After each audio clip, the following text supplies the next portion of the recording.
There's a moment in Xenogears where the player's party enters a grisly futuristic factory called the Soylent System. This sequence is partly a reference to the 1973 film Soylent Green, starring Charlton Heston. But while Heston was a big star at the time, the film wasn't really much of a hit. It's about an overcrowded future in which the government creates a new food source from the remains of human bodies. And 25 years later, when Xenogears came out in the US, critics wondered why such an obscure movie reference would appear in a Japanese RPG. It's hard to overstate how different the perceptions of that movie are in Japan and in the West. So that voice you just heard is Patrick Holloman of the Game Design Forum. If you haven't read his Reverse Game Design series, it's an academic analysis of classic video games like Final Fantasy VII and Chrono Trigger. There are going to be links provided in the description. He's going to be joining me today to provide his expertise on Xenogears. Glad to be here. So, in Japan, Soylent Green is a foreign sci-fi flick that hardly anyone has ever seen. But because of that, it was kind of cool and niche. In America in 1998, however, Soylent Green was basically a meme. Most people only know the film from the one line that spoils the whole plot. Listen to me, Hatcher. You gotta tell him Soylent Green is people! And most people who played Xenogears didn't even know that line from the film itself. Many only knew it because Saturday Night Live parodied the film in the 90s, with Phil Hartman playing Heston's part. Soylent Green is made out of people! It's people! You can imagine how Western audiences of the 90s might have felt like this reference was a little bit strange for a video game.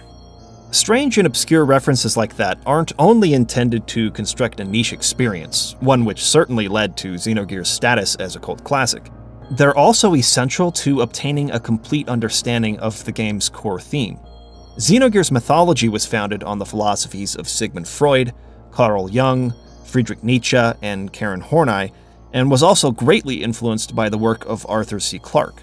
It's filled with reasonably accurate references to the Jewish Kabbalah, the ancient religion of Gnosticism, and even quantum mechanics, but while all of this culminated in a story that is fascinating from an intellectual perspective, it still begs the question, why did the writers want to base their game on these core ideas?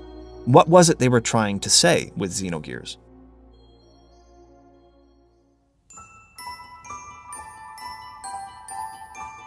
For those of you who have seen my retrospective review of this game, you probably remember how the video opens up with the symbol of a broken mirror. That symbol is an important one for the game. It represents the shattered psychology of the main character. However, there's also another important piece of symbolism I failed to elaborate on in that video. These two angel figures, each having only one wing. It's this symbol which we'll be focusing on today.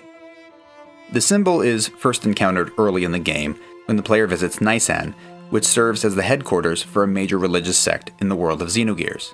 One of the leaders there explains that these figures are part of the religion's creation myth, which posits that in the beginning, God created man and woman, but left them incomplete. The only way for men and women to become whole is for them to depend on one another. And the player sees these figures again at another crucial moment in the story. As the party descends into the depths of the final dungeon, they slowly pass a much larger version of the same sculpture. The fact that this symbol appears near the beginning and the end of the story should signify how important it is. Right. In fact, that symbol doesn't only explain the origin of human beings in Xenogears, it actually explains the origin of the game itself. Xenogears was the creation of two Squaresoft employees, Tetsuya Takahashi and Kaori Tanaka. The two met at work and bonded over shared interests in philosophy, psychology, and religion.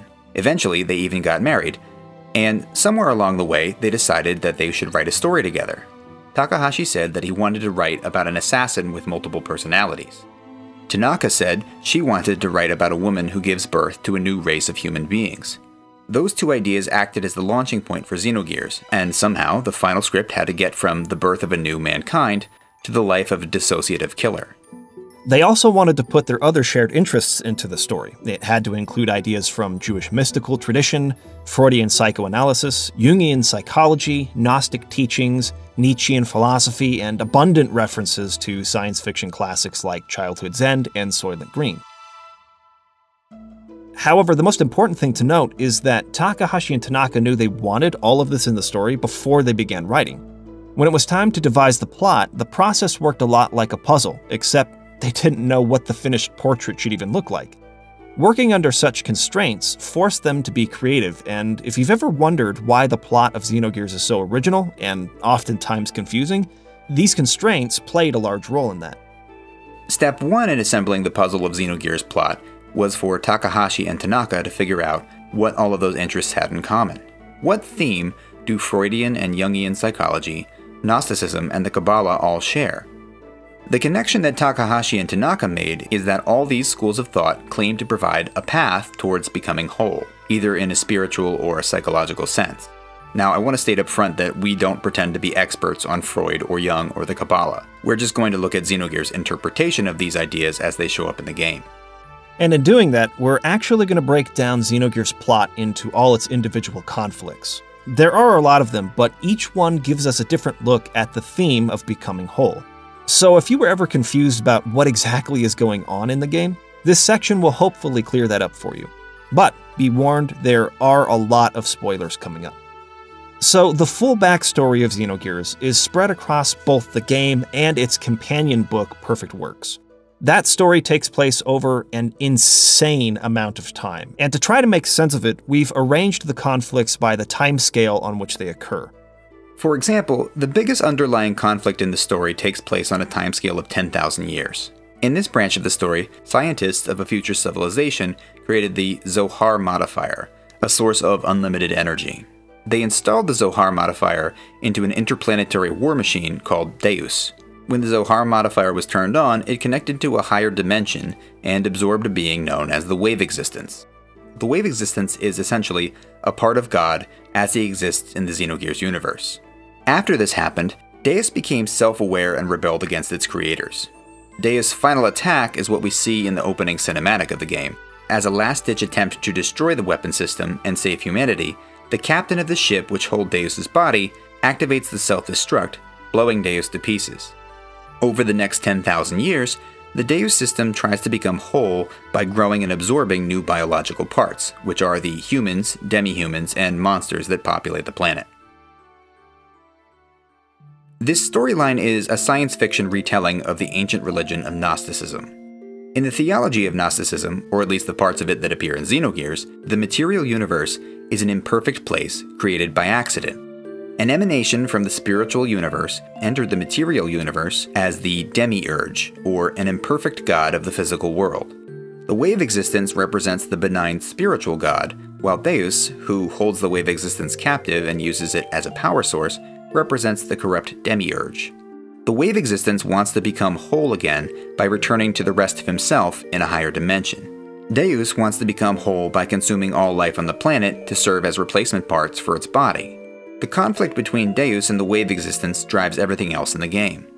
Not every conflict takes place on this kind of cosmic scale, though. Some of them take place over the course of a single human life.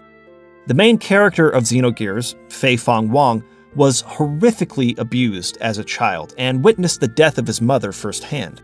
This trauma eventually results in the fracturing of his mind into 3 separate personalities. One of these is a child frozen in its own mind, the second is the character that the player controls, and the third is a bloodthirsty assassin called Id, whose only pleasure in life is to fight and kill. These 3 personalities are a science fiction interpretation of Freudian psychology. According to Freud, the human mind is divided into 3 parts: the ego, superego, and id. In Fei, these parts each become a personality, and Fei's character arc sees his superego struggle with the id for control over his body. This conflict is eventually resolved after his encounter with his father and the Wave Existence. His personalities become merged into one whole person. The use of Freud's ideas also emerges several times by way of important character names. Fei's alternate personality, id, is named for Freud's term for the base animal impulses all humans possess. In one of Fei's past lives, his name was Lacan, as in Jacques Lacan, a second-generation Freudian thinker whose work explains this character's transformation into Graph. Fei's mother, Karen, is named after another Freudian scholar, Karen Horney, who wrote extensively about childhood trauma and how it affects psychological development. In the story, a possessed Karen Wong is the person who inflicted horrific childhood trauma on Fei. Between these 2 extremes, there are several other storylines and conflicts that operate on different timescales. For example, Faye and Ellie are reincarnated and meet each other across the course of several human lifetimes. In every lifetime, they fall in love, including the lifetime they experience in the playable part of the game. This love story is really important for the structure of the narrative. With all these gargantuan sci-fi concepts and conflicts within conflicts, the love story between Faye and Ellie gives the plot a human dimension. It also gives the player a personal stake in the outcome of the plot. Saving the world and helping a part of God escape to a higher dimension is great, but it has a lot more impact because the player is also saving Ellie at the same time. This storyline is also derived from the game's original constraints. In the plot, Ellie was created by the wave existence as a perfect companion for Faye. This mirrors the story of Adam and Eve from the Old Testament, in which Eve was created as the perfect companion for Adam in paradise. She is a complementary being that made Adam whole. In fact, Xenogears borrows quite a bit from the Old Testament and the Jewish commentaries on it. Faye's original identity, Abel, is straight out of the Old Testament, as is the name of Emperor Cain. The major settlements of the world, like Ava, Kislev, and Shevat, are named after the Hebrew months. The powerful Zohar modifier is taken from a mystical commentary on the Bible called the Zohar. Various other objects and systems that appear in the game, like the Katamoni system, Geishia key, and Merkaba, are taken straight from the Bible, Kabbalah, and Hebrew legends. The idea of the male and female halves of a person becoming whole in one another also appears in the writings of Carl Jung. He wrote extensively about the male animus and female anima, essences which exist in everyone. According to him, each person must accept and develop both the male and female aspects of their own psychology in order to become a complete, mature person. Jung's actual theory is a lot more complicated than that, but we're only looking at how Xenogears takes the idea and puts it into the plot. During the second half of the game, the party spends several quests pursuing the anima relics, which align with their gears, making them vastly more powerful, a striking example of Jungian philosophy.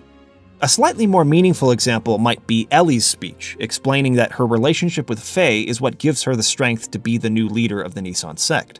In fact, in one of Ellie's past lives, she was called Sophia, which is the name Jung used for the highest form of the anima. The rest of the conflicts in the game, which aren't quite as symbolically meaningful, are still built on the theme of becoming whole. This is particularly true of villains. After coming into contact with the Zohar, Lacan was split from his body, spending the next 500 years possessing the bodies of others, waiting for his next reincarnation to be born so that he could become whole by taking that body back. The Gazel Ministry, the giant orb of talking heads, is also trying to become whole by returning to their original bodies. They were each destroyed 500 years ago when Graf went to war with Solaris, and their first plan was called the M Project, which involved building gears like Oktsen and Zibzen, which they could use to transfer their consciousness. That plan is set aside when they capture Billy, Rico, and Bart, whose bodies and powers are similar enough to their own to allow direct transfer. A few other conflicts go the same way. In order to finish rebuilding the Deus system, Miang has to become one with Ellie, who is the other half of her original form. In order to open the ancestral Fatima tomb and some of the doors within Fort Jasper, Bart needs someone else with the Fatima family retinal pattern to complete his missing eye. This can only be done either by Margie or Sigurd, the people who become his family. Then there's the case of Krelian, the game's final villain, who believes he's so damaged and beyond redemption that he has no choice but to literally become one with God. Xenogears is, to me, one of the best examples in video games of the power and purpose of effective storytelling. At the heart of any story should be a message, something important the writer is trying to say, and that theme should inform every choice made throughout the entirety of the work. Each scene should be providing context to that message, setting the audience up for an emotional payoff. Xenogears accomplishes this with subtlety and brilliance, and despite the fact that the majority of the audience had little to no familiarity with many of the references Takahashi and Tanaka were drawing inspiration from, most of us still felt the impact of that message intuitively. The reason for this is because it's part of the human experience to feel broken and incomplete, searching for the peace of mind that comes through finding a psychological or spiritual sense of fulfillment. The fact that Takahashi and Tanaka were able to communicate that, despite their audience's general lack of awareness regarding these higher concepts, speaks to their finesse and artistic touch as storytellers. It's honestly inspiring stuff. I love the plot of Xenogears. It's occasionally convoluted, but the creators clearly had a plan for where they wanted to go, and they really do deliver on all the promises they make at the beginning. But as I've gotten older, it's the underlying message of Xenogears that has impressed me more and more. Takahashi and Tanaka are able to make an original and meaningful comparison between different religions and schools of psychology. And the conclusion they come to, that all these different philosophies and religious beliefs are really just different paths to becoming whole, is as profound a message as I've seen in any game.